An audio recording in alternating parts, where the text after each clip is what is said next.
तर महाराष्ट्र भाजपानं लाच सोडलेली आहे। पालघर साधू हत्याकांड प्रकरणी वादग्रस्त काशीनाथ चौधरी याला भाजपात आधी प्रवेश दिला, त्याच्या आधी त्याच्यावर आरोप केले होते, त्यानंतर प्रवेश दिला, परत त्याच्या प्रवेशावर स्थगिती आणलेली आहे आणि आता पक्षात प्रवेश दिल्यानंतर ज्यावेळेस टीका झाली त्यानंतर त्याच्या प्रवेशावर स्थगिती आणली आहे।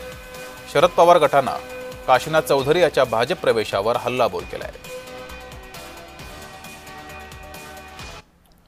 हा जो काही निर्णय या ठिकाणी झालेला आहे तो लोकल स्तरावर घेतलेला आहे, पण तरीही मी माहिती घेतली, मलाही ज्यावेळेस तो निर्णय समजला, एकतर हे जे आरोप लावत आहेत कालपर्यंत त्यांच्यासोबत होते तर त्यांनी आरोप लावले नाहीत, तोपर्यंत ते चांगले होते, आज आमच्याकडे आले तर ते वाईट झाले।